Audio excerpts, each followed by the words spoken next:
Hi, I'm Douglas Ford with Title Boxing. When it comes to speed bags and double end bags, you know well enough that they come in a variety of sizes, different shapes, different colors, different dimensions.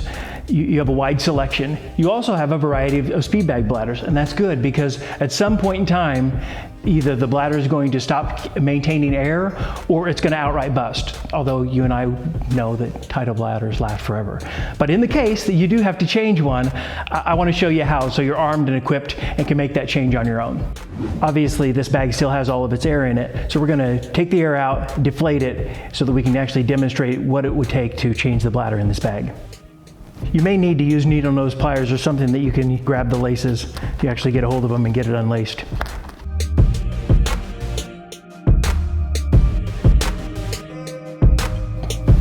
Once you have the bag unlaced, I reach in and I grab the bladder and just basically turn the speed bag inside out from the bottom up until I can see where the air nozzle is on the bladder in relation to the speed bag. So once you get the bladder exposed, you can see that it's glued, and you just want to take a pair of pliers or some kind of tool to loosen that, to pull the glue away from the bladder itself.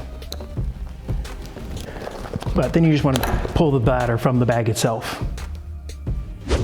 Okay, in some instances, you'll run into this, and that's where the speed bag bladder or the double end bag bladder is actually sewn into a small flap that's on the inside of the double end bag, or speed bag in that case. There's two things you can do in this instance. One is use a seam ripper, which is a sewing tool, and you can tear out the thread from the bag to release the bladder. Or you can use a box cutter to do the same thing. Again, you just want to be very careful with it. And don't cut your fingers and don't cut the bag, but just pick up the thread from the bag and cut it. Once you untie the bag and expose the opening, you're ready to insert a new bladder. You can use a traditional rubber bladder or the new Quick-Tech bladders. Either one works. It just comes down to personal preference. In this case, we're going to use the traditional rubber bladder and insert it into the bag. And then with my thumb or one of my fingers, I'll try to line up the bladder nozzle with the hole in the bag.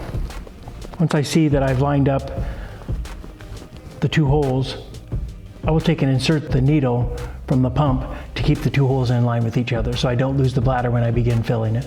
Before you do that, you actually want to wet the needle. You can use Vaseline or, let's be honest, most guys spit on it, but you want the needle to be moist so that when you insert it into the bag, it's not making small tears in the rubber.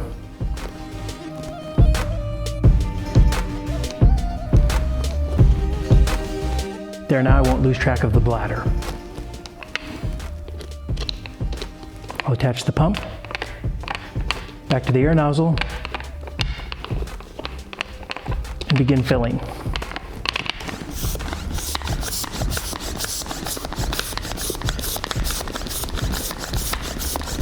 Once I get the speed bag about 75% inflated, I'll actually stop and tie the laces up, because if you wait until you get the bag fully inflated, there's too much pressure and it's harder to tie the laces on the bag.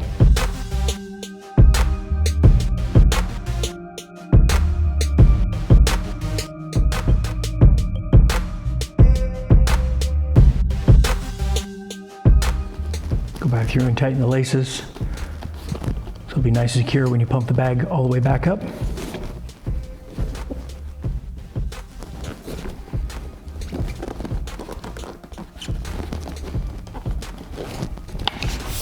And begin reinflating.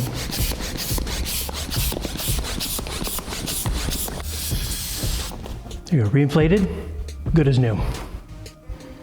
All speed bags, double end bags, and the type of bladder you use will present specific nuances to inflating them and changing them out. But I've shown you the most basic, simple way of going about it. I'm sure if you're a coach or a fighter and you've been in the game for any extended time, you've got your own way. But again, that's a simple, clear-cut way of changing a speed bag or double end bag bladder.